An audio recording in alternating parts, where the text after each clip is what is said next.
station based on Interstellar. Original motion picture soundtrack.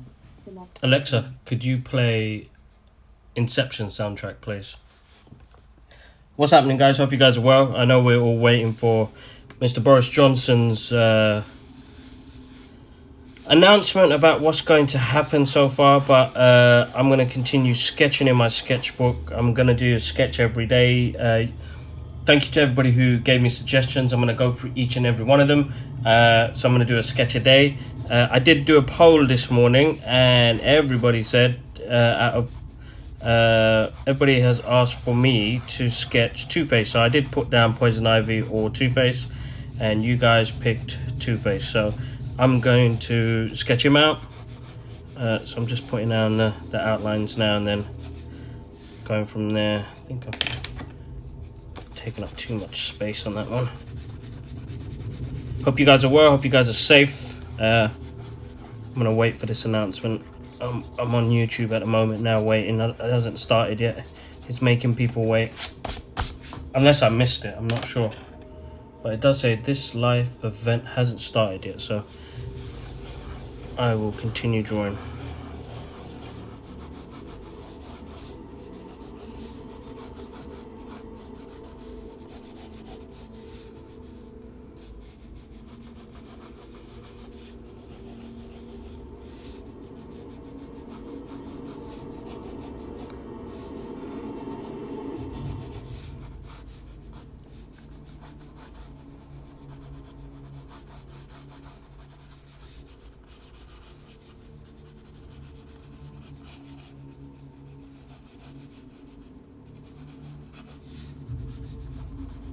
I was going to try and do like a Bruce Timm type of sketch, but I think I'm not going to go for that look. I'm going to try something myself.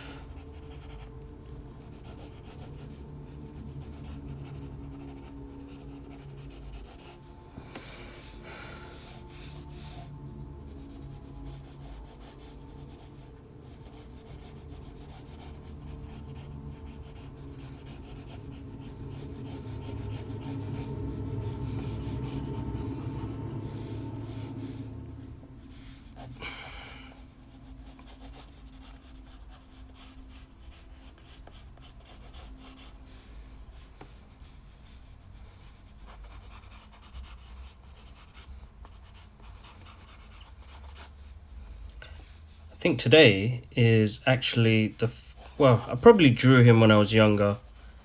Today is actually the first time in a long time I've drawn this character. So I am genuinely freestyling it at the moment. I did look at a couple of images just to kind of get a bit of inspiration on how I was going to do this. So hopefully it comes out okay.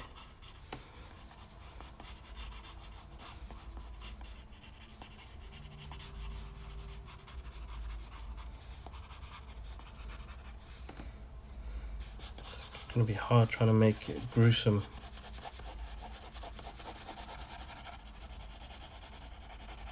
This character though, man, Harvey Dent. I loved what Christopher Nolan did in The Dark Knight. Absolutely amazing.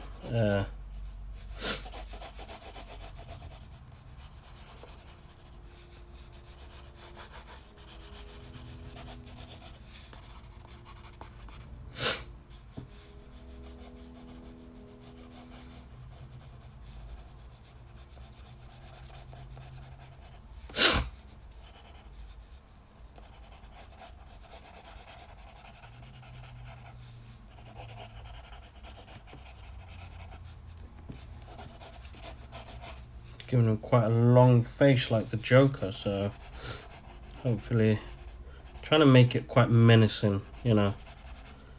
I think his character is quite menacing, knowing that somebody makes a decision using a coin, and that he battles himself on a constant basis. Oh man.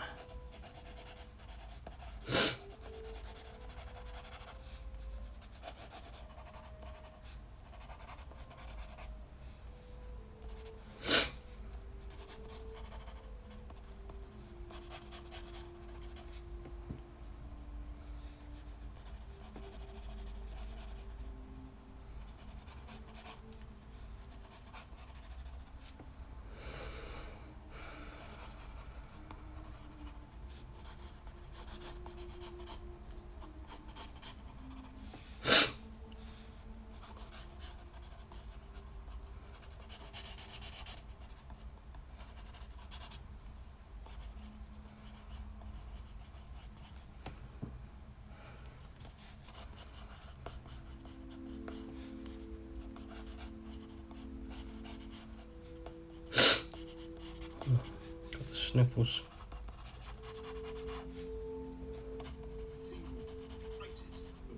Oh, it started. Alexa, stop. In less than a year, this disease has killed almost 1 million people and caused havoc to economies everywhere. Here in the UK, we mourn every person we've lost and we grieve with their families. And yet I'm more certain than ever that this is a struggle that humanity will win, and we in this country will win. And to achieve what we must, I want to talk to you directly tonight about the choices that we face, none of them easy, and why we must take action now. I know that we can succeed because we have succeeded before. When the sickness took hold in this country in March, we pulled together in a spirit of national sacrifice and community. We followed the guidance to the letter. We stayed at home, protected the NHS, and saved thousands of lives. And for months, with those disciplines of social distancing, we've kept that virus at bay. But we have to acknowledge that this is a great and freedom-loving country, and while What's the happening, vast Emily? Hope you're majority good. have complied Yes, with rules, Amjad. there Yes, have been too Goldie. many breaches, Glody, too many Glody. Hope you're good, opportunities man. for our invisible enemy to slip through undetected. The virus has started to spread again in an exponential way. Infections are up, hospital admissions are climbing. We can see what's happening in France and Spain. And we know, alas, that this virus is no less fatal than it was in the spring, and that the vast majority of our people are no less susceptible. And the iron laws of geometrical progression are shouting at us from the graphs that we risk many more deaths, many more families losing loved ones before their time. And I know that faced with that risk, the British people will want their government to continue to fight to protect them, you. And that's what we're doing night and day. And yet the single greatest weapon we bring to this fight is the common sense of the people themselves, the joint resolve of this country to work together to suppress COVID now. So today I set out a package of tougher measures in England. Early closing for pubs, bars, table service only, closing businesses that are not COVID secure, expanding the use of face coverings, new fines for those that fail to comply, once again asking office workers to work from home if they can, while enforcing the rule of 6 indoors and outdoors. A tougher package of national measures, combined with the potential for tougher local restrictions for areas already in lockdown.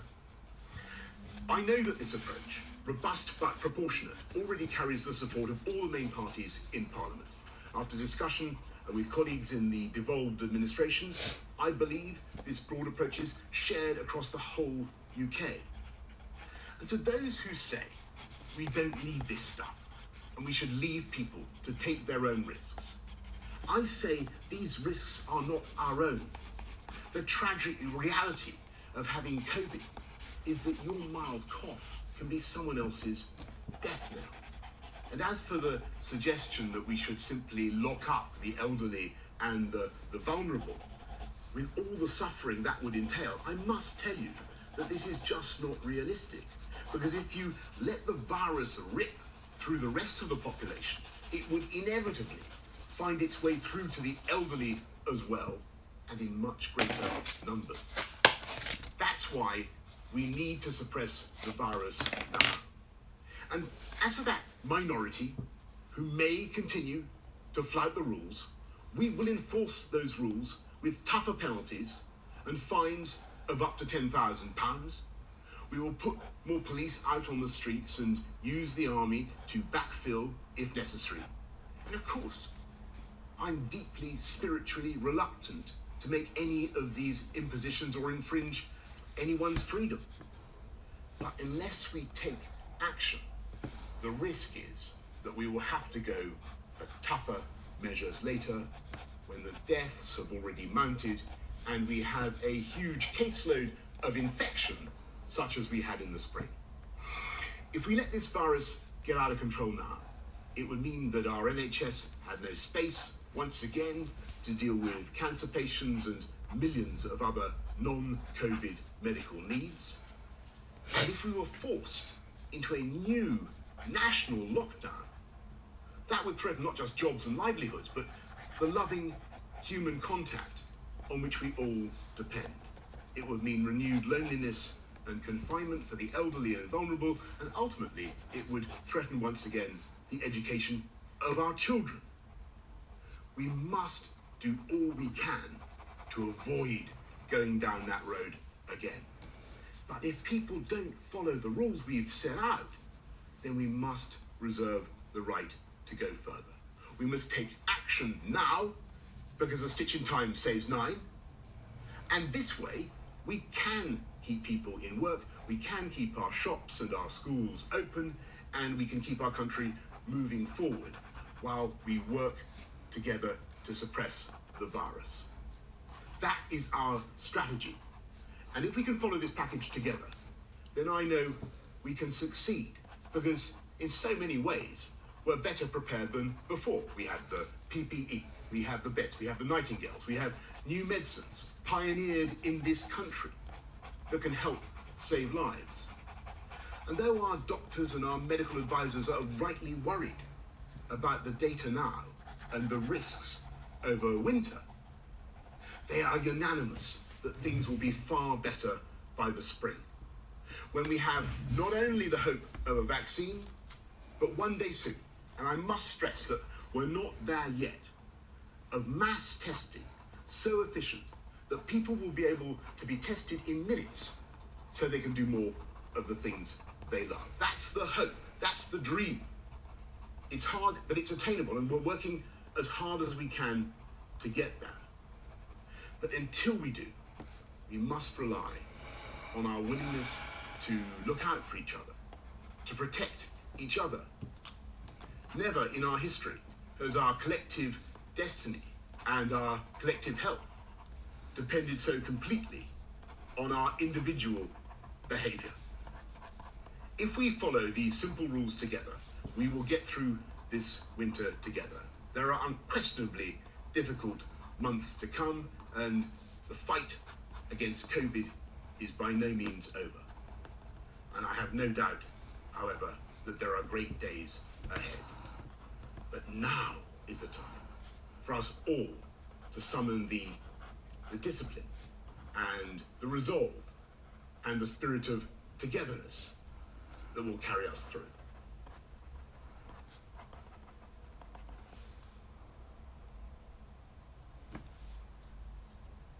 That was a... Is that it?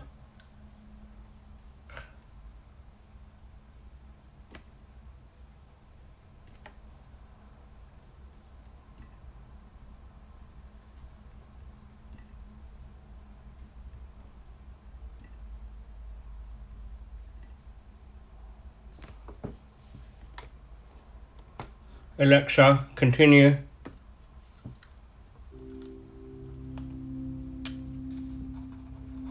Don't know what your thoughts was about that, guys, but go Bojo. I'm not a big fan, guys, so there's so much to this COVID at the moment. I'm trying to fully understand what's been going on. Oh man, what's that happen?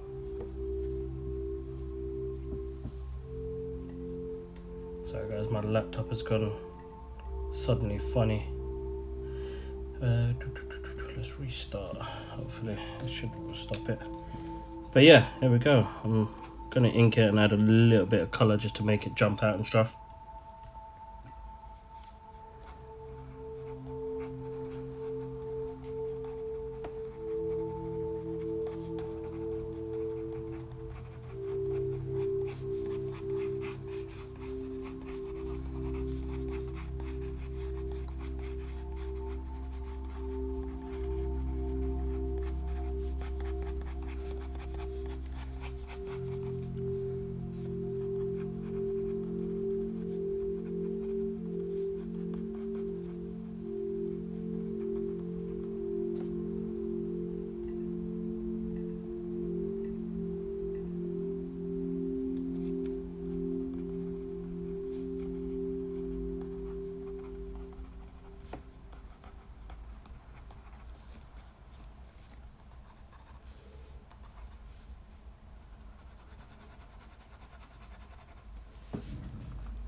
The marker's running out.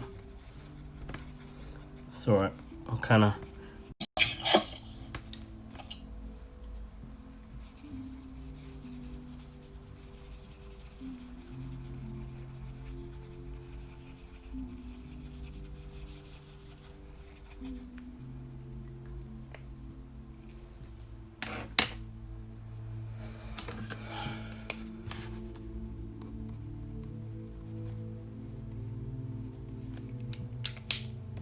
There we go, guys.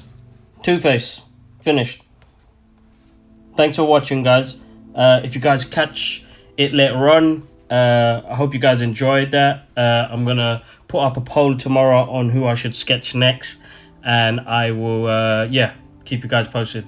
Massive thank you to everybody who joined. And I will catch you guys up tomorrow. One love. Peace.